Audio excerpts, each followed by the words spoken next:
నమస్తే, welcome to ANCT news. ఇంకా వార్తల్లోని వివరాలు చూద్దాం.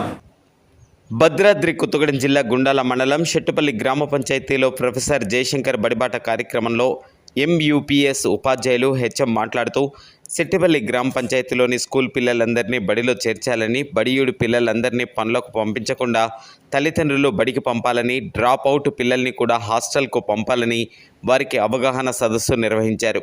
కార్యక్రమంలో గ్రామస్తులు, ఉపాధ్యాయులు, అంగన్వాడీ టీచర్లు, ఆశా వర్కర్లు, పిల్లల తల్లిదండ్రులు పాల్గొన్నారు. అవనికి వెలుగు, విద్య నేర్చుకో, విలువ పెంచుకో,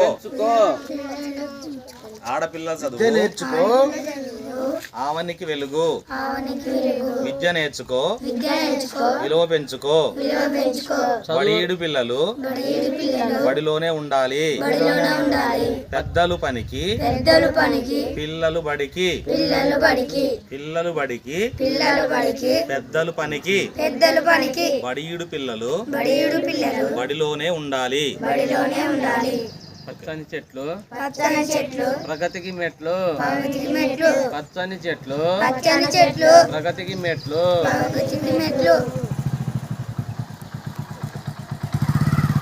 ఆడపిల్ల చదువు అందరికి వెలుగు, చదువుకున్న తల్లి ఆ ఇంటి కల్పన తల్లి, చదువుకున్న తల్లి ఆ ఇంటి కల్ప తల్లి. నీడ లాంటిది మన నుంచి ఎవరు వేరు చేయలేరు. విద్య జీవితానికి వెలుగునిస్తుంది. ఆడపిల్ల చదువు అవనికి వెలుగు, విలువలేని పైసలు చదువుకున్న తల్లి ఆ ఇంటి కల్ప తల్లి. చదువుకో ముందరా పనికెందుకు తొందరా, చదువుకో ముందరా. ఎన్ని ఉన్నా చదువు లేకుంటే సున్నా, ఎన్ని ఉన్నా చదువు లేకుంటే సున్నా. ఓకే, ఈ రోజు నుంచి జయశంకర్ బడిబాట కార్యక్రమం ప్రభుత్వ పాఠశాలలో తెలంగాణ రాష్ట్ర ప్రభుత్వం మొత్తం గర్వంగా నిర్వహిస్తుంది. అందులో భాగంగా ఎంపీయూపీఎస్ పాఠశాల షెట్టుపల్లి పాఠశాల యందు పిల్లలు మరియు ప్రధాన ఉపాధ్యాయులు, అదేవిధంగా పాఠశాల సిబ్బంది అందరం కలిసి ఊళ్ళో క్యాంపెయినింగ్ నిర్వహించడం జరుగుతుంది.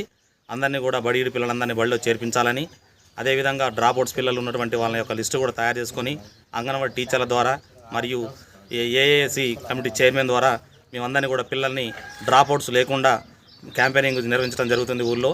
కాబట్టి చదువు మానేసినటువంటి బడి పిల్లల్ని కూడా బడిలో చేర్పించుకొని వాళ్ళని ఉన్నత స్థాయిలో దిద్దడానికి, విద్యని అభ్యసించేటట్టు మా యొక్క పాఠశాల సిబ్బంది మరియు ఈ చెట్టుపల్లి గ్రామంలో ఉన్నటువంటి పెద్దల సహకారము మరియు అంగన్వాడీ టీచర్ల సహకారంతో ఖచ్చితంగా డ్రాప్ అవుట్స్ లేకుండా చేస్తామని మేము ఈ సందర్భంగా తెలియజేస్తున్నాం. వార్తలు ఇంతటితో సమాప్తం. తిరిగి ప్రసారమయ్యే ఏఎన్సిటీ న్యూస్లో మళ్ళీ కలుసుకుందాం. అంతవరకు సెలవు, నమస్కారం.